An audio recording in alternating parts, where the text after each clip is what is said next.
YouTube, and welcome back to the Silver Swanner channel. This is the 19th video in my US typeset series, and today we'll be adding a 1923 Standing Liberty Quarter to the typeset. The Standing Liberty Quarters were produced from 1916 to 1930 and were designed by Herman McNeil. They feature on the obverse a depiction of Liberty defending from attack, and on the reverse they feature a flying eagle. Now, at the time that these were being designed, which was the mid or teens in the 1900s, World War I was going on, and so the message that the Liberty defending from attack was supposed to send was to any potential adversaries in World War I that the U.S. might encounter, and that the U.S. was prepared to defend from Liberty. The Standing Liberty Quarters feature two main types. The first type is a Type 1, obviously, was only produced in 1916 and 1917. The infamous bare-breasted Liberty is featured on there. There's a little bit of differences on the reverse, which we'll talk about when I take you in. Then the Type 2, Liberty then had chainmail added to her bosom to save young eyes from a depiction of a breast, as well as a couple of changes on the reverse. And then there's two Type 2s, I guess, or maybe you would want to call them varieties, where the Standing Liberties were notorious for being very worn easily, and subsequently the dates would get worn off quite easily. So starting in 1925, they printed, or minted rather, the date on a recessed portion of the coin so that it wouldn't wear as easily. That being said, as always, at the end of the video, I will take you in and share updated photos of my album, and finally at the very end I will share with you my updated running costs. So stick with me while I take you in, and let's add this coin to the book. Okay, welcome back everybody. As usual, we have the book out here.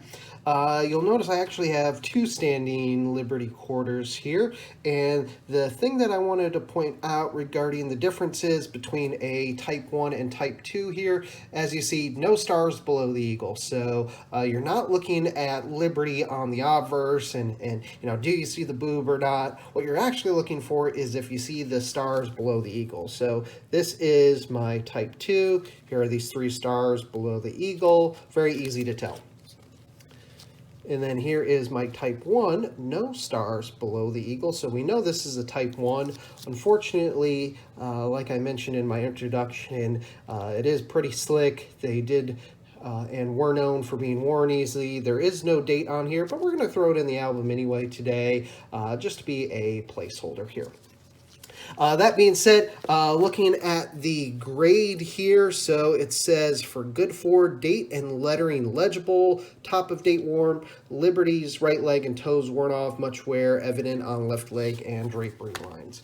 So left leg, drapery lines, I feel look pretty decent. The toes definitely, and especially here, let's see if we can get the date. Let's get this out of the flip and it'll make it easier to see. The date at the top is definitely worn pretty well, so I'm going to have a hard time justifying that this is really any better than a good 4. So you can see there it is definitely a 1923. You can see again that the top of that is pretty well worn out. As such, we're going to give it a good 4. And then looking at what the book has for that, here, 1923, no mint mark on there, $12.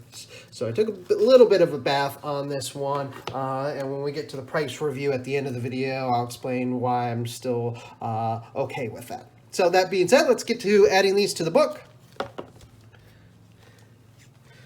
So our Type 1 here. And I am going to put it featuring its obverse here. These will probably both end up being hole fillers, but I won't be as in a rush to replace the Type 2 since it is at least a gradable coin, being that it does have a date on it. And these fit in very easily, again, probably because they are so notorious from being worn. So, that being said, let me go ahead and throw up some pictures of the album progress so far, and at the end I will share with you my updated running costs. As always, here are my updated album photos. Quick production note, there will be a video next week, but it won't be uploaded until Monday. There won't be a video the following week. And here are my updated running cost. So for the Standing Liberty Type 2, I paid $35 for it and got that from my local coin store. I was very happy with the price and the discount I got on the other coin. So I think in the end, what I paid for everything was probably a wash. It was probably pretty close to its actual or book value, but I didn't get any discount on this particular coin because I got the discount on the other coins and bought a couple $100 at the time I was at the local coin store. Then the Standing Liberty Type 1 I bought from Reddit. I bought it as a roll of date list Standing Liberty quarters for pretty much the value of the silver. At the time, that was $17.50 times face. I paid $4 shipping for it, so if you divide the $4 into 40 quarters, it worked out nicely. I gave it a shipping cost of 10 cents. So, that being said, my updated cost for the coin so far are $823.14. I paid $29.37 in shipping for a grand total of $852.51.